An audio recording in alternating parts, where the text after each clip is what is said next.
Good evening. I'm Carolyn Rye, Chair of the School Board of the City of Virginia Beach, and I hereby call this meeting to order at 6:02 p.m. on this 9th day of March 2021. Pursuant to the state of emergency related to the COVID-19 pandemic, the governor's executive orders, the Virginia Freedom of Information Act, as amended by the Virginia General Assembly, and the school board's April 7th, 2020 emergency resolution, this workshop of the School Board of the City of Virginia Beach will be conducted in person for school board members and certain staff members. However, due to the necessary health mitigation strategies in place, it is impractical and unfeasible for the public to attend this meeting in person. Members of the public will be able to observe the school board meeting through live streaming on vbschools.com, broadcast on VBTV Channel 47, and on Zoom. Madam Clerk, would you please now proceed with a verbal roll vote call? Thank you, Madam Chair. Present in School Board Chambers is Chairwoman Rye, Ms. Melnick, Ms. Anderson, Ms. Felton, Ms. Franklin, Ms. Hughes, Ms. Owens, Ms. Riggs, and Ms. Weems. Attending via Zoom is Ms. Holtz and Ms. Manning. Thank you. And for the record, Ms. Manning is a Zoom participant this meeting due to a health matter. And Mrs. Holtz is Zooming in from inside this school admin building. So with that, I ask all my colleagues and those present to join me in a moment of silence.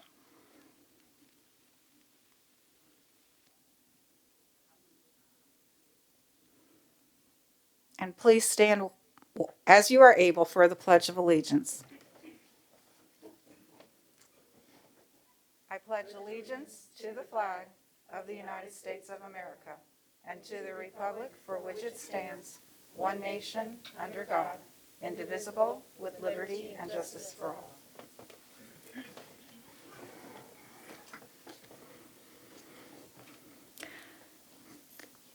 Okay, I now turn the program over to Mrs. Melnick for Student Employee and Public Awards and Recognitions. Thank you, Madam Chair. Tonight, we as a board have the pleasure of recognizing division students, staff, and teams who have been awarded or recognized during state, multi-state, or national competitions or events. We continue to honor individuals whose awards and recognitions took place since the closure last spring. We appreciate their patience as we work to reinstate these recognitions so it's safe for all parties. With that in mind, we are pleased to announce the school board recognition recipients for March 2021. First, we begin the recognitions with an exciting accomplishment from Princess Anne High School.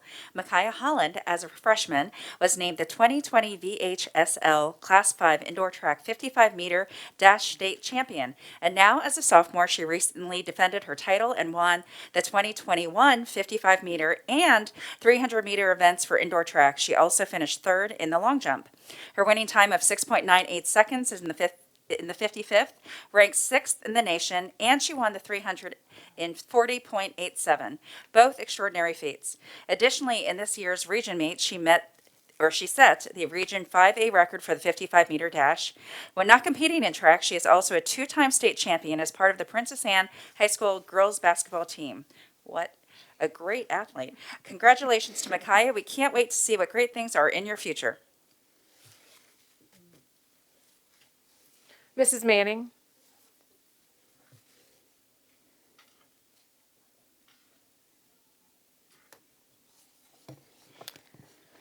Okay, I'll read.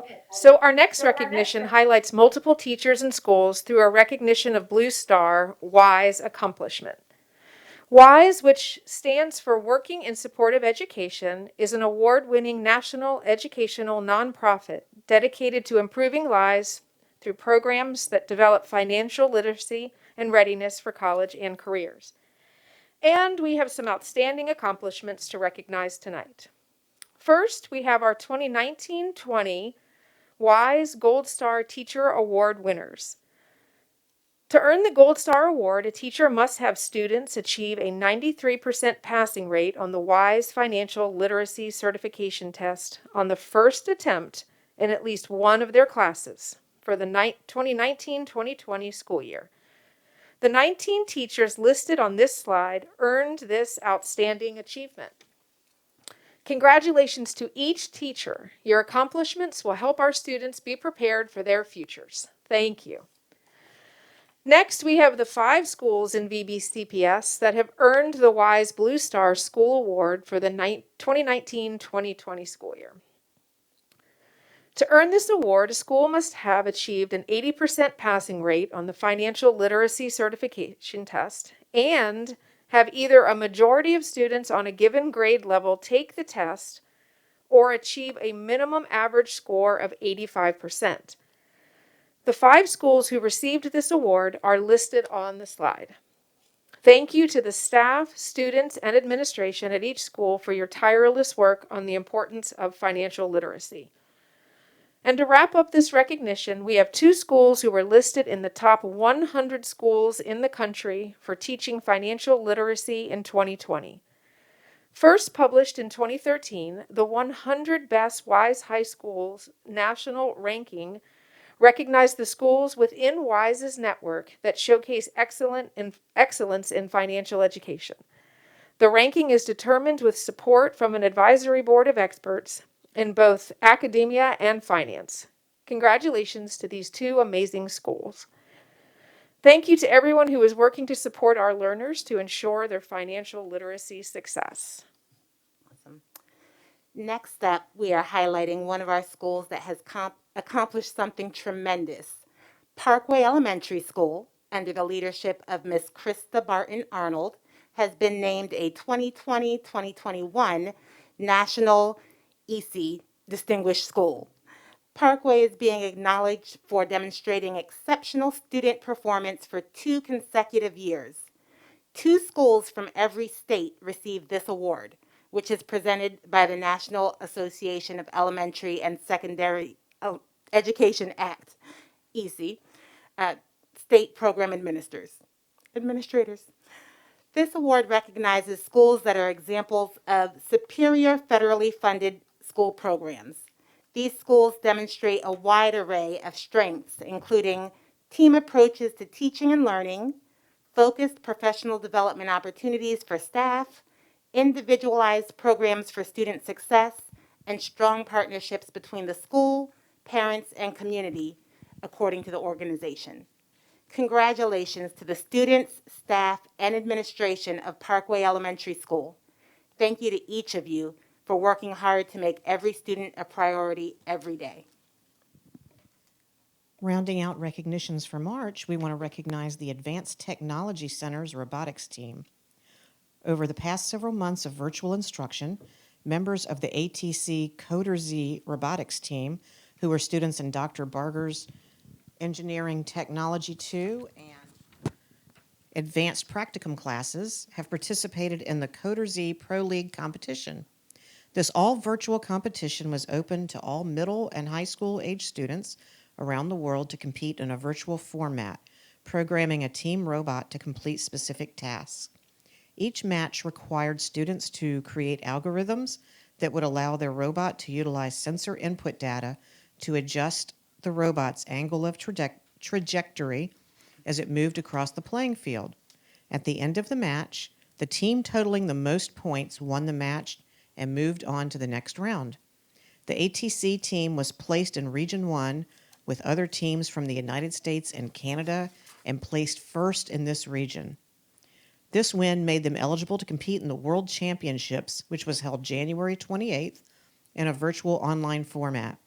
The ATC team competed against the other regional winners in the Coder Z Pro League World Championship competition, where they placed 3rd in the world.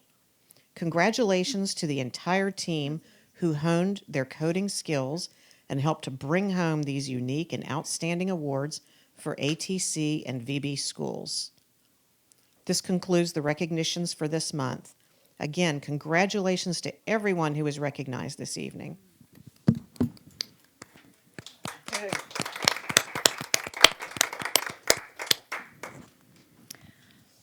Thank you all. All right, adoption of tonight's agenda. I do have a modification to make note. We've added a resolution for this evening, the VSBA Equity in Education Month resolution. So that would be consent agenda item D. So with that modification, are there any others? All right, hearing none, the chair entertains a motion to approve.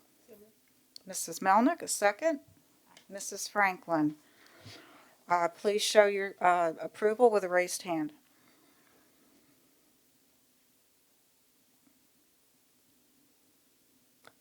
Madam Chair, we have a unanimous vote. Thank you. So that brings us to the superintendent's report. And Dr. Spence, we look forward to hearing from you. Thank you, and good evening, Madam Chairwoman and members of the board. So here are just a few items of interest for you and our families to know on this lovely Tuesday in March. First up, join us next week, March 7th through 13th. Sorry, join us this week, March 7th through 13th, to recognize our school social workers who are a vital part of our educational team. Our school social workers are a beacon of hope, lighting the way for many students and families in our community, and we are thankful for their dedication and their tireless work to change the world and support our students and staff. We hope you'll please celebrate this week with us by using the hashtags Beacon of Hope and SSW Week 2021. Another VBCPS tradition that had to be modified this year thanks to COVID-19 was our annual Service Awards Dinner, which is a wonderful way to honor the people who have given years of service to our students and to this school division. Even though we were not able to recognize their service face-to-face this time around, I do hope you'll join me in visiting a special webpage that we've set up for the awards, featuring a video presentation, including a message from our chairwoman, Mrs. Ryan, and myself. To find this page, just visit vbschools.com and click on the Celebration of Service banner. The video highlights those who have given 40 plus years of service, but I also would like to applaud all 1,552 employees in Virginia Beach who are celebrated for their service, including 651 teachers, 161 custodians, 118 awardees from our Office of Transportation and Fleet Management, including 82 of our bus drivers, with 5 of those serving over 35 years, 61 cafeteria staff, 49 who work for maintenance services, and many, many others. These remarkable public servants teach our children, keep them fed, transport them safely to and from our schools, and keep our buildings clean and secure. And let's keep in mind that they've been doing that successfully, creatively, and purposefully, certainly during this global pandemic, but for years as they've committed their time and energy to VBCPS. Make sure you check the video and the special congratulatory page on vbschools.com. Congratulations to all of our 2020-2021 Service Award recipients. Next, VB Schools and the division's Visual Arts Department are excited to announce a very cool alternative event for the Youth Art Month reception, which is traditionally held at the Virginia Museum of Contemporary Art.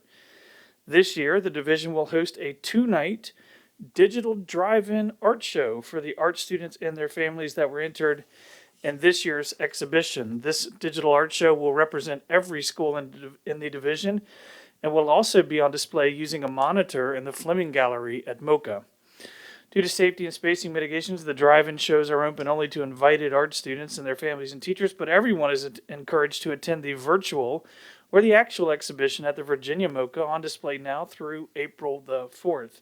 Just visit http://virginiamoca.org/tickets to reserve your free tickets. Congratulations to our whole visual arts department team members for their creative and innovative way to hold this event. And finally, up next, I'm excited to recognize Maya Chaka, a graduate of Norfolk State University and a health and physical education teacher here with Renaissance Academy since 2009. In the same year that she was named the Virginia Beach Central Reading Teacher of the Year, and in 2013 she was a citywide Teacher of the Year. In a history-making event, Ms. Chaka has been named the first black female referee for the National Football League. In July 2014, she was one of only 2 women chosen for the NFL Officiating Development Program, which was the culmination of her progress as an official throughout her college career. And before that, she'd refereed for 8 seasons, including local high school games, nationally televised games, Old Dominion Athletic Conference and Conference USA, and then became the first female official to work in the FBS bowl game at the Fight Hunger Bowl. She was invited to be a part of the program due to her outstanding performances and progress, and her stellar officiating traits include the things we're looking for in many of our students: sound judgment, confidence, knowledge, and in her case, terrific athleticism and understanding of the game. Congratulations to Ms. Chaga. We are proud of your accomplishments and very excited to follow your continued growth and success. And Madam Chair, we thank you. That concludes our report. Thank you.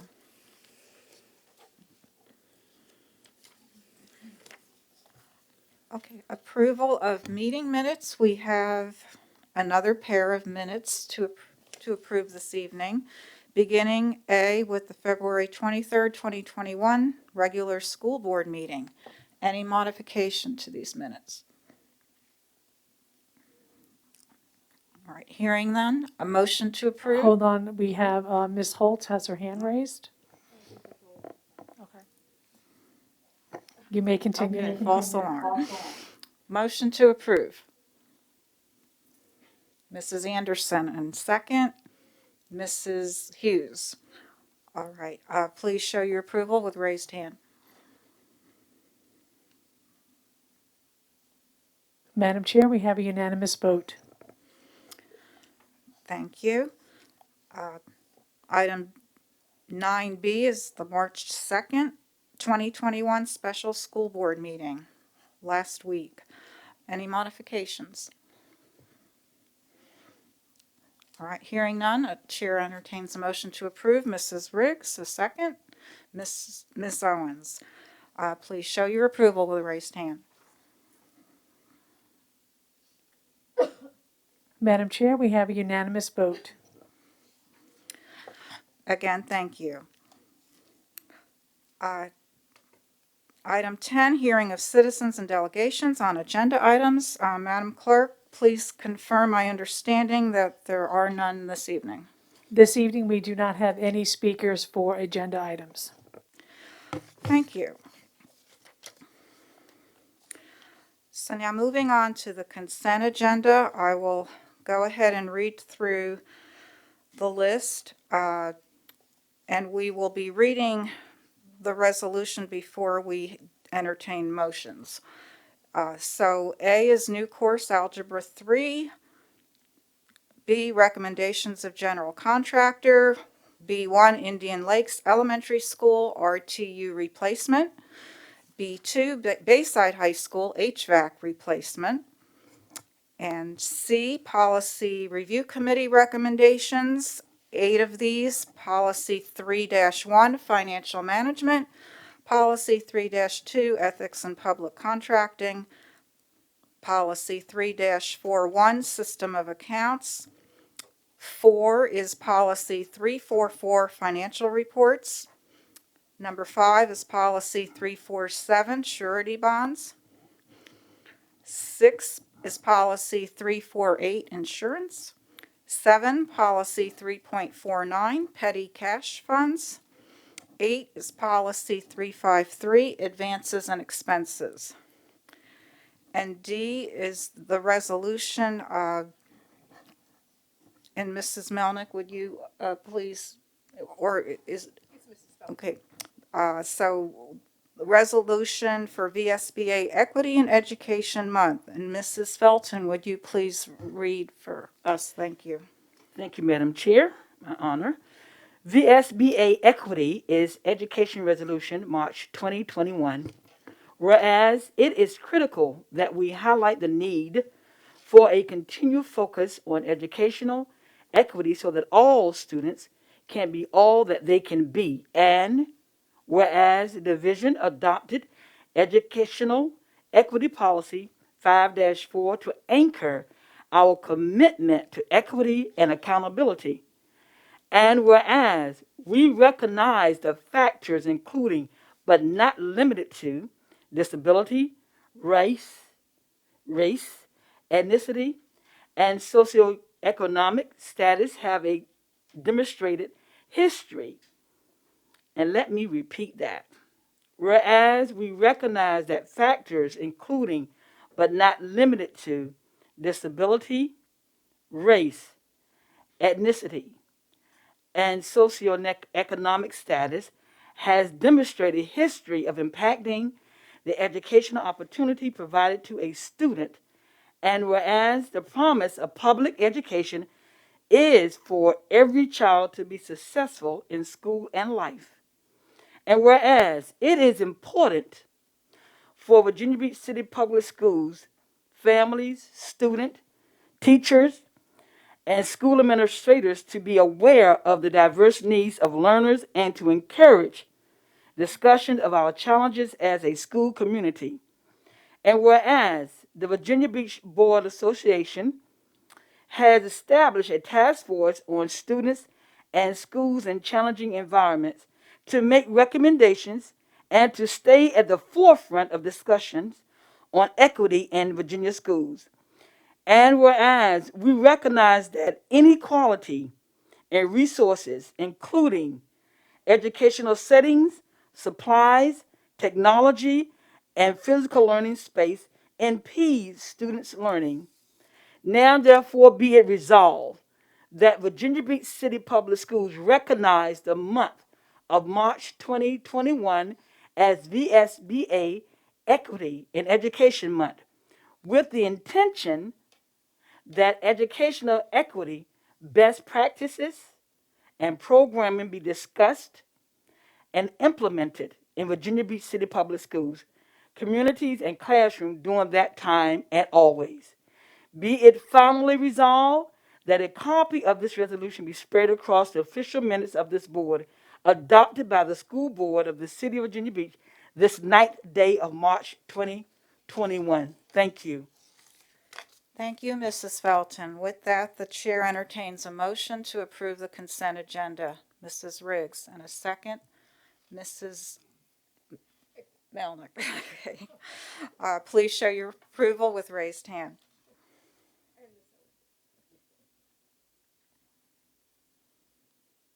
Madam Chair, we have a unanimous vote. Thank you all.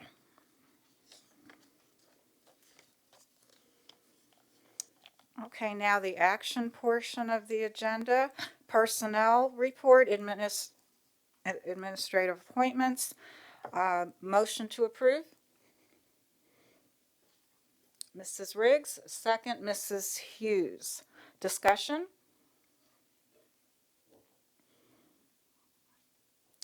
All right, hearing none, chair entertains hearing none, just please show your approval with raised hand.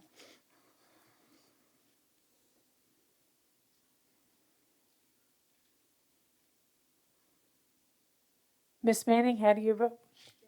Thank you, Ms. Manning. Madam Chair, we have a unanimous vote. Thank you. And just for the record, there are no administrative appointments to approve this evening. So now that brings us to the information portion of the meeting. And we have the Building Utilization Committee report. I was going to first offer Ms. Hughes as committee chair the opportunity if you want to introduce this part of the program, or just have Mr. Freeman go ahead, whatever your pleasure. Okay. Sounds good. Good evening again, Madam Chair, Madam Vice Chair, members of the board, Dr. Spence. Just want to give you an annual update for the Building Utilization Committee. As you just highlighted, Mrs. Hughes is the chair, and I'd like to invite Melissa Ingram, our demographer, who will talk about this year's results. So, Melissa. Thanks, Jack. Good evening, everyone. My name is Melissa Ingram, and I'm the demographer for VBCPS. And I'm here tonight to present the Building Utilization Committee's report from our 2020-21 annual review. The Building Utilization Committee, or otherwise known as BUC, is governed by Policy 5-14, School Attendance Zones. This policy establishes procedures for the committee's annual review of enrollment trends and their impacts on the school division's facilities and related attendance zones. Through this policy, the BUC is also tasked with formulating redistricting recommendations, if any are deemed necessary, with the intended goals of achieving optimal utilization of space in our school facilities and limiting any adverse impacts to the community by redistricting as few schools and students as possible. With division-wide building utilization standing at 9.6% under capacity this year, the BUC has reached consensus to make no recommendations for changes to school attendance zones for the upcoming 2021-22 school year.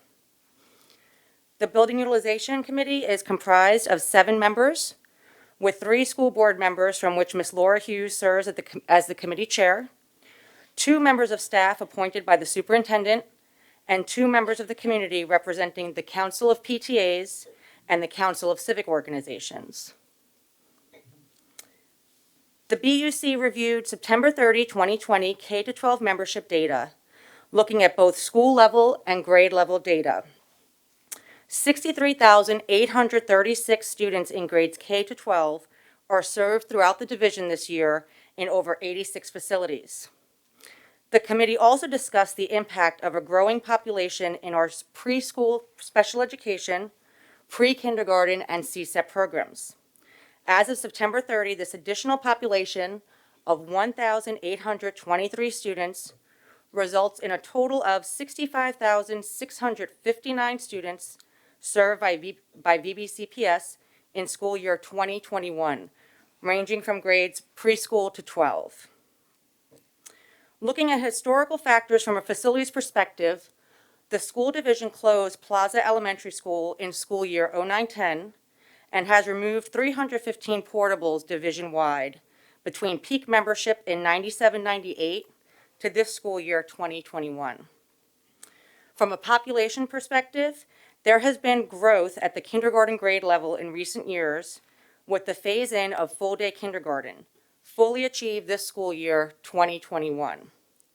Another area of growth within the division is the preschool special education and pre-kindergarten grade levels, which in school year 16-17, pre-K VPI, or under the Virginia Preschool Initiative, began to be managed by the school division.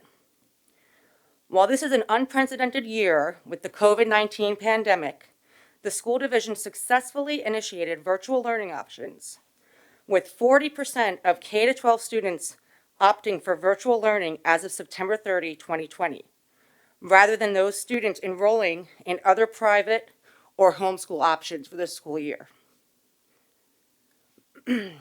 Looking at the following graph, you can see the impact of these historical factors over time.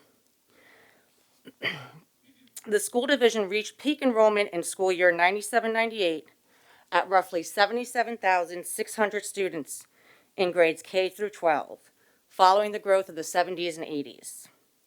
Over the following decade, the division experienced a 10% decline to roughly 69,500 K-12 students in school year 09-10. As a facility response to decline, Plaza Elementary School was closed and attendance zones modified in school year 09-10. From the peak in school years 97-98 to this current school year, 315 portables were removed throughout the school division. Over the next decade, population began to stabilize, with only a 4% decline from school year 09-10 to 19-20, and 66,816 K-12 students attending in school year 19-20, a loss of only 4 students from the previous school year 18-19. In the same period of decline, you can see from the orange on the top of the graphs, our population that represents our preschool and pre-K and CSEP populations. They began to experience growth with the phase-in of full-day kindergarten from school year 16-17, where only 23% of our ES attendance zones offered full-day kindergarten, to this school year where 100% are offering full-day. Our current school year 2021 enrollment, which is outlined in the yellow here on the graph, experienced a sharp decline of 4.46%, a loss of 2,980 students this school year. In this unprecedented year, due to the current COVID-19 pandemic, we saw the largest decline in elementary school grades, a total of 2,401 students lost in grades K-5.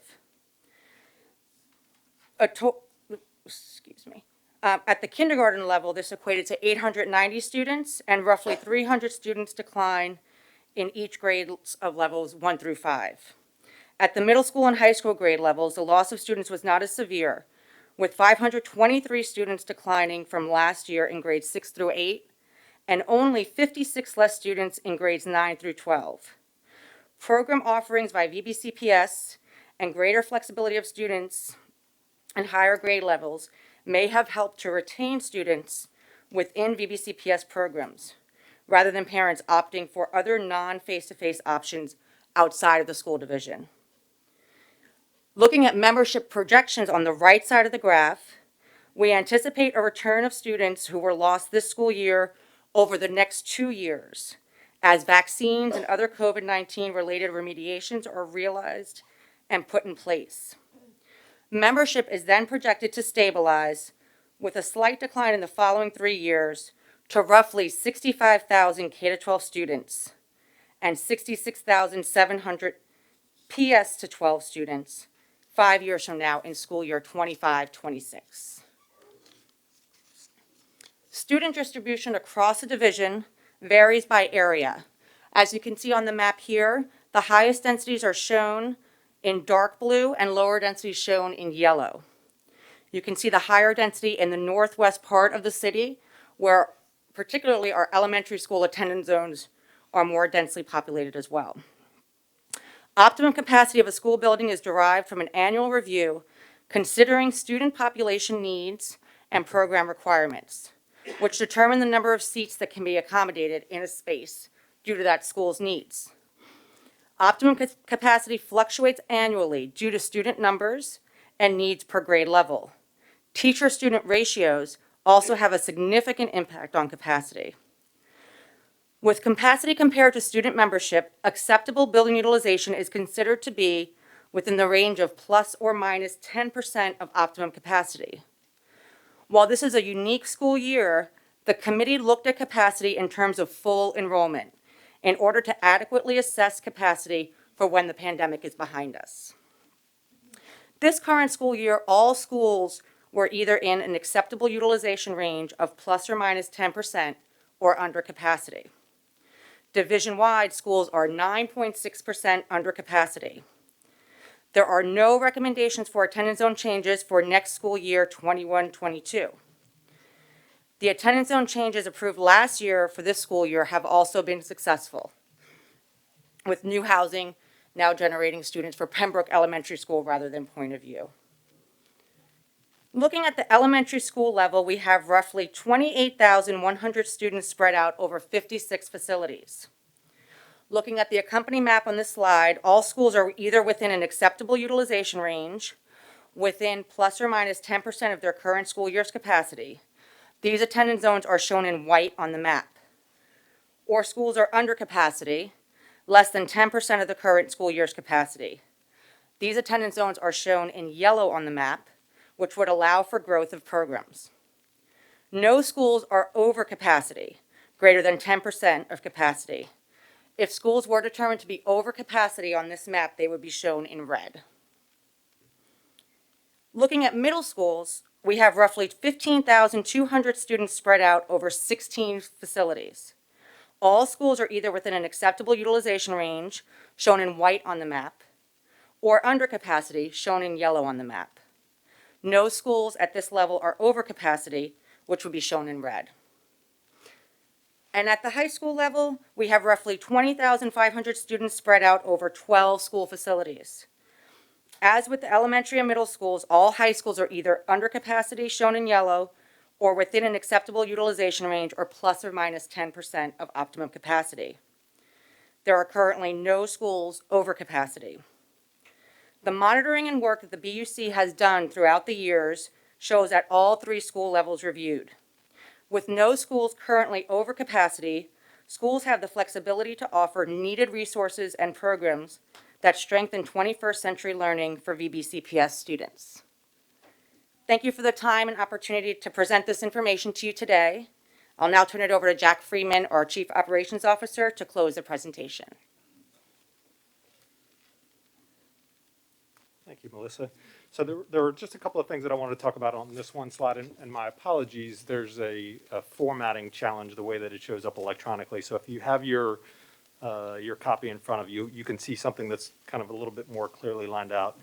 And there's a lot of information that's on this slide. There's two things that I want to put some context into, because they've been, the first one's been a point of discussion in the past. And so you heard her mention, I'm sorry, say it again? You guys, this wasn't passed as part of a handout? No.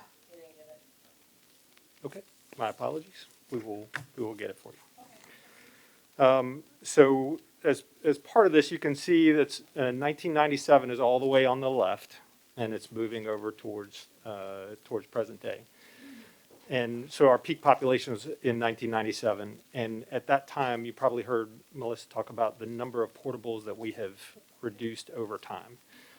So we had 370 portables in 1997, and we're reduced down to 315. So in context, when we had Thorogood in transition and they were in portables, they were using roughly 45 portables. So one elementary school took up 45 portables. So over that period of time, we have reduced essentially by 7 elementary schools in portables to account for our reducing population. And we're able to do that in very targeted areas because it's through the use of portables. So and now, in fairness, over time, we also did build some elementary schools. We closed Plaza. You can barely see it on that slide that we closed Plaza in the 09-010 school year. So on the order, we have closed roughly about 3 elementary schools worth of property over that period of time. The other topic I'd like to kind of highlight for you, and we talked about the reduction this year with the pandemic. And so of that total population that did not come to school this year as anticipated, 890 of those were for kindergarten. So in context, remember when parents were making decisions back in the July, August timeframe for what they wanted to do with that first school year, remember the uncertainty that was there. Although we had a plan and we were moving forward, there was still a sense of uncertainty and anxiety in the community. So about 1/3 of the students that we're describing that aren't part of our numbers this year were kindergartners in that first year. And so that provides some context around that number as well that I want to share with you. The last thing that I'll say is, so before the pandemic, Melissa, and the work that she does, her numbers, and roughly 67,000 students is a general population for our students, was off by the previous 3 years, 163, 68, and 234, which is within an accuracy of 0.2%. So it took a pandemic to throw her off of her game, and enough said that we are very happy to have Melissa Ingram on our team in her role as demographer. She's very good at what she does. So with that, we will open it up for questions. She teased that was a roll of the dice, but that kudos to kudos to you. That yeah.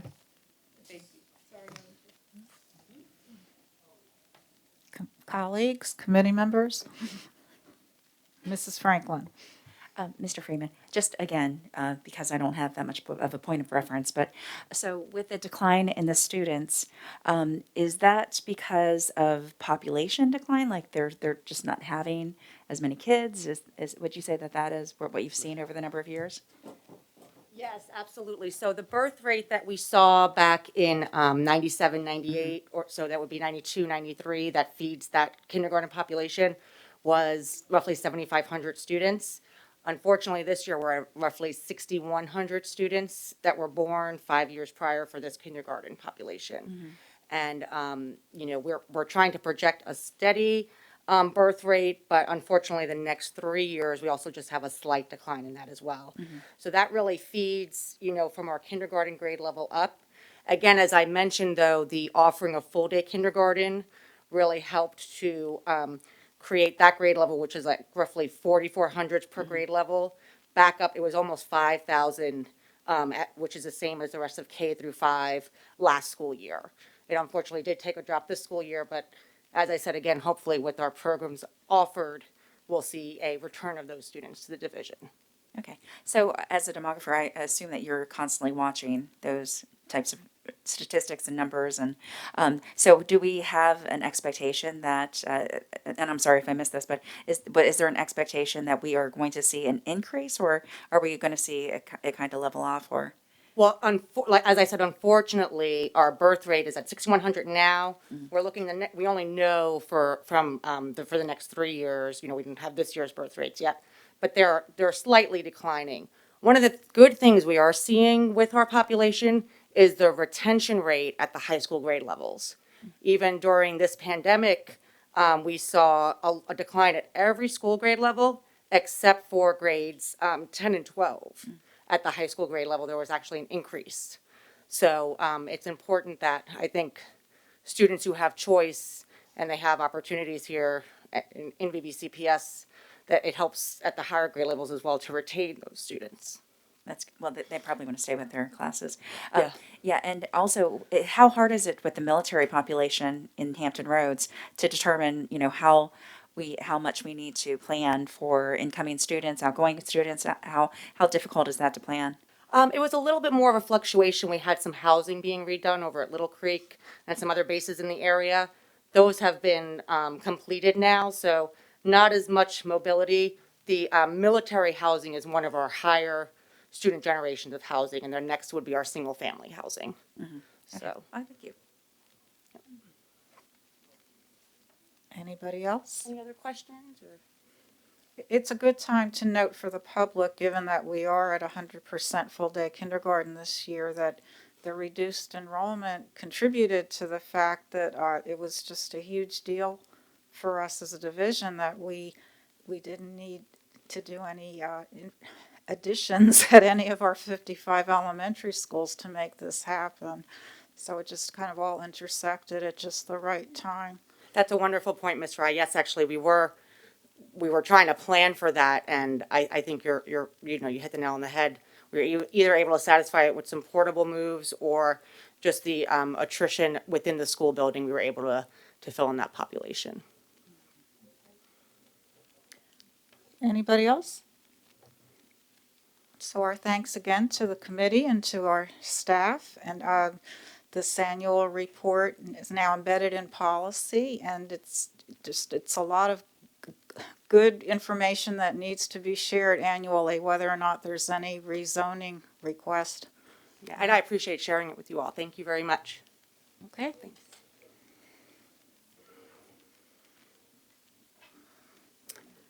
So information item 11 or 13B is the school board protocols manual. Welcome, Mrs. Linetti. And the last time the board collectively discussed it was the retreat. Since then, we've had a governance committee meeting, and feedback from the retreat was discussed and incorporated, and I suspect Mrs. Linetti will address some of that in your remarks. Thank Good you. evening, Madam Chair, Vice Chair, school board members, and Dr. Spence. I'm Cami Linetti, School Board Legal Counsel, and on behalf of the Governance Committee, I'm going to present you what is the currently final version of the School Board Protocols Manual. Just a history on this. This manual was first proposed in about the 2015 time period. That time period we chose not to adopt it.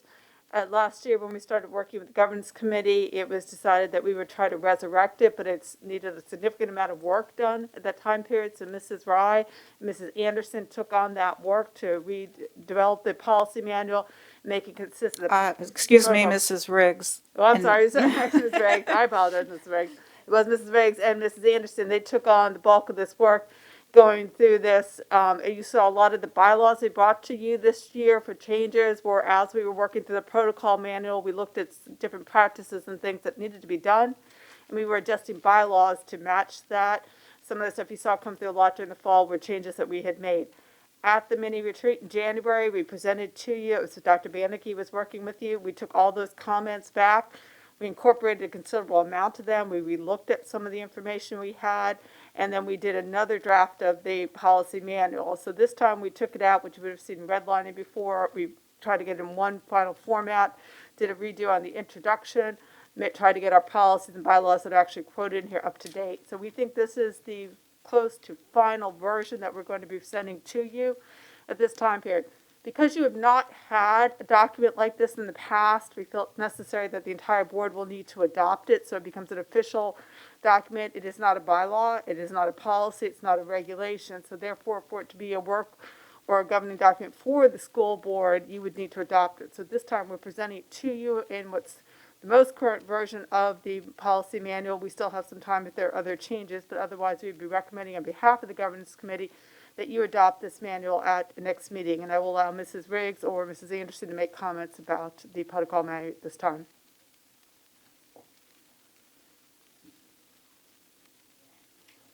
So I'd just like to say that, as you said, this is not a policy itself, although it incorporates a lot of our policies within the document. And it is just expectations that we would like our board members to have in front of them. It's an easy way to look through and see what's expected of a board member, and hopefully, especially for new board members. Jennifer, I hope this was helpful for you as you look through it. So this will give everybody a couple weeks now to look through, and hopefully we'll be able to adopt this as protocols for our board to follow. And we'll be voting on it in action at the next meeting. Mrs. Riggs? I just want to reiterate, I think it's a great resource. It's quick and easy to find things that you need as a board member, where you don't have to just go through, like pages and pages of policies or whatever that you're looking for. It's like right at our fingertips. So I think it's been a big help. And I hope you find it very helpful. I think it's got just about everything we need. If you have to go into things further or deeper, we've got that too. But this protocols is a great resource, a quick one, right at our fingertips. So, And Dr. Spence? Sorry, it's you just want to make note of a quick fix that needs to happen, just so as you're contemplating it over the next couple of weeks. The duties of the chair. I thought we tried to get it, but it doesn't look like it got fixed in the draft around agenda planning. So we'll catch that and get that fixed. It'll reflect what you all voted on in your most recent discussion on that. Yep. We'll get Number that fixed. 110, I think, at this point. That's on page 8, Ms. Linetti. Thank you. So I'll just make a comment that this concept, I think, was in the minds of many for quite a few years now, and it's just an example of where a formalized committee structure provides a means for some of these good intentions to actually happen. Mrs. Manning. Thank you. And if I could just note for the public as well, Dr. Spence is really difficult to hear. I didn't hear the last statement that he made. And so if that could be maybe repeated, but I'll go ahead and make my statement here. First, I think this is a good manual. It's so many of our policies and bylaws kind of put together that govern what we do. So I think most of this is already things that we've approved. And I did make some suggestions that were implemented in the document. So thank you for that. There's just one concern that I have. It's under where it says the school board and the media, and it references policy 7-6, but I don't think that all of this is in that policy. My concern with this is it tells us as elected officials who represent the public to refer our comments, to refer the media and our comments to the Department of Communications. And I just don't think that that's appropriate. If the media contacts me for my view on the matter, and I would never say that I'm speaking for the division, of course, I never have. But if the media contacts me for my viewpoint in an issue, I'm going to talk to them. I'm not going to refer them to the Department of Media and Communications. So that's my only concern with this document that I've noted. So if someone wants to address that concern, I'd appreciate it. Do you have a page number, Mrs. Manning, for us? I think it might be. Appears to be page 23. Sure, it's 22 of 39 at the very bottom, and then it goes on to page 23.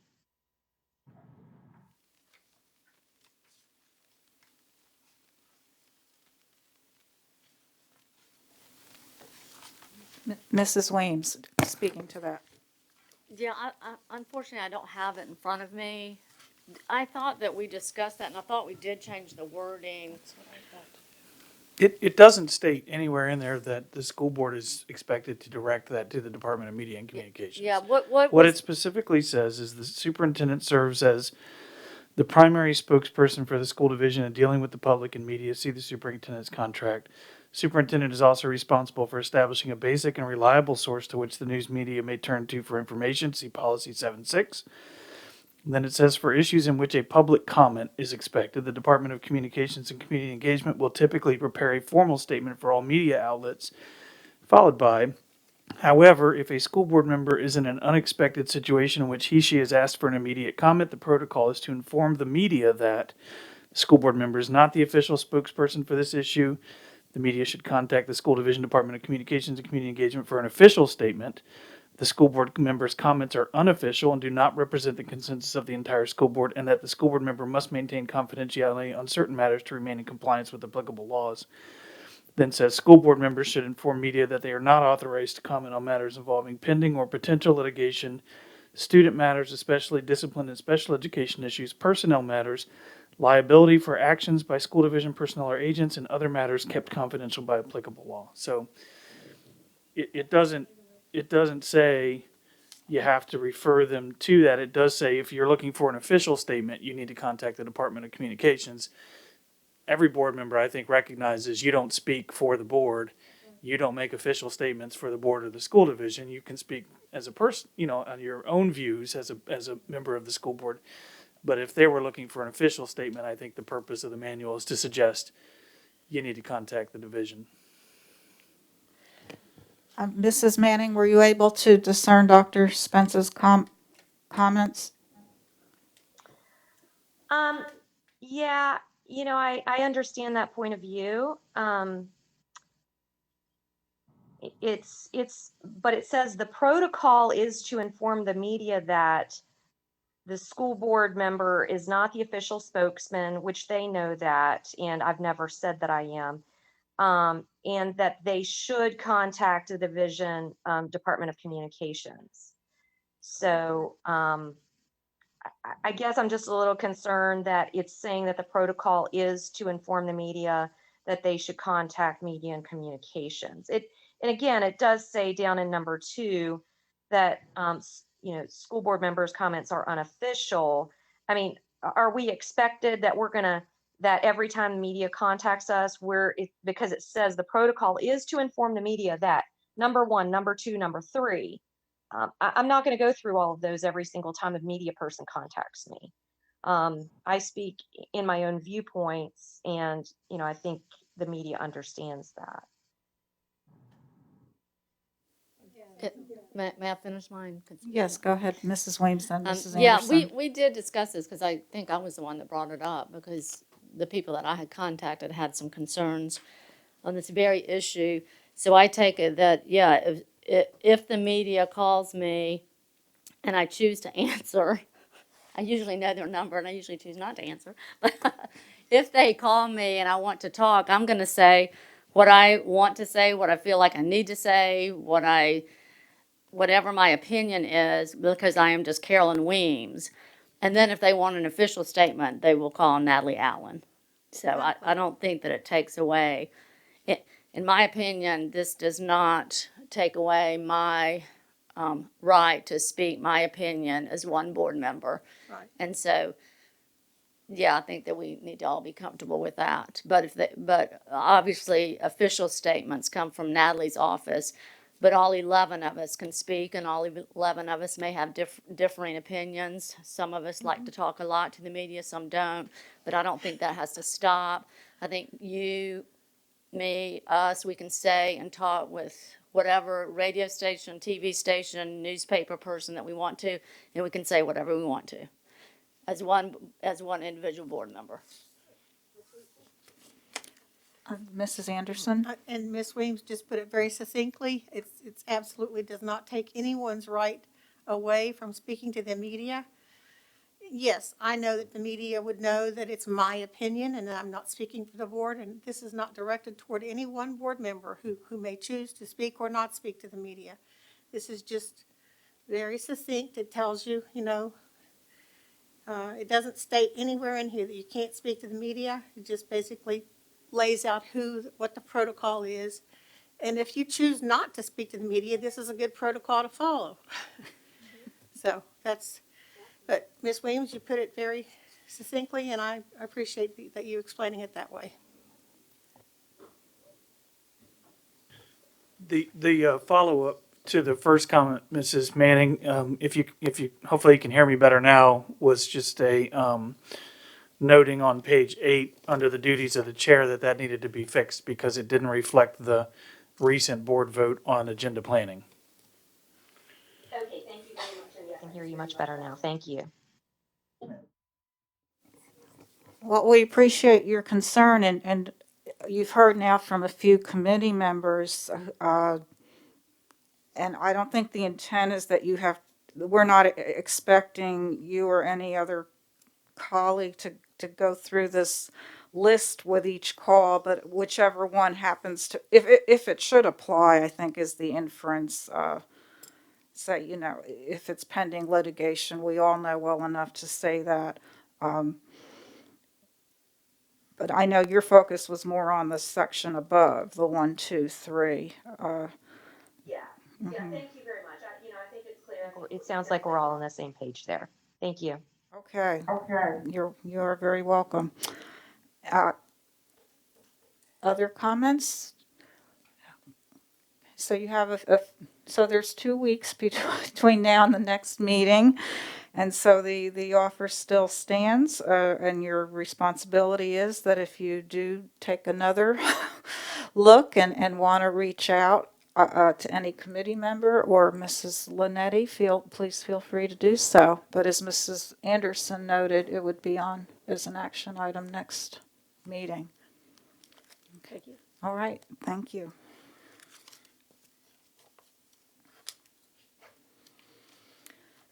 Okay, standing committee reports. Yes, Mrs. Weems. Yes, the wonderful Special Education Advisory Committee, SEAC, met last night via Zoom. It was a short meeting because they were going to have their meeting with Dr. Parrott right after as a group, which I think was a great idea. So it was very short, not much to report. They are excited that we have put the inclusion workshop on the agenda for, I think, the next quarter, and they're excited about that. And they'll be sharing their report, I think, next school board meeting. Yeah, their annual report. So, thank you. Thank you. Ms. Owens. Yeah. 2 really brief just updates. Equity Council, their March meeting was, instead of having the meeting, they had their focus group with Dr. Parrott for the equity audit. And so that is what constituted for their meeting. I was not in attendance. Board members were not in the focus group because we did our own. And then just wanted to give a quick update that the Mental Health Task Force, which was slated to start in February, did have its first initial, wasn't really a meeting.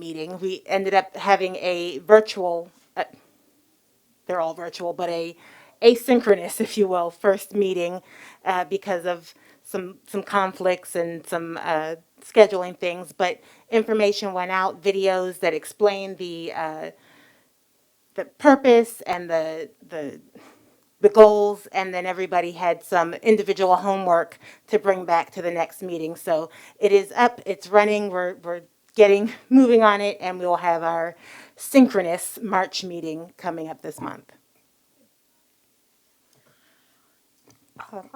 Ms. Franklin? I was just going to mention that the CAC, Gifted Advisory Council, has also met this month, and we also, along with most other committees, it sounds like, participated in a focus group. I again was not part of that focus group as a board member, but the rest of the members were part of that focus group in regards to equity with regards to the Gifted Committee. And so I just wanted to let you know that it looks like everything is moving along smoothly, and very honored to be a part of that committee. Thank you. Governance, I will add in terms of conference feedback that those of you who attended VSBA in November, I'll be reaching out to you individually because of the tightened workshops that our workshop agendas have been very tight of late. So I'll be reaching out to Madam Clerk, and we're going to be asking you to upload your feedback to SharePoint. So stay tuned for information on that. And likewise, for those of you registered for NSBA, we'll be doing something similar. So I think just it's the most efficient way to deal with that offline with those who are part of that process. If we did register, is there a link that will be coming out to participate? Is that coming to us directly for Are you talking the about NSBA? NSBA? Yes, you should. Yes, you'll get plenty of follow-up emails. But appreciate the question. Anybody else for that? All right then. That concludes the formal meeting, and we just need a short technical break to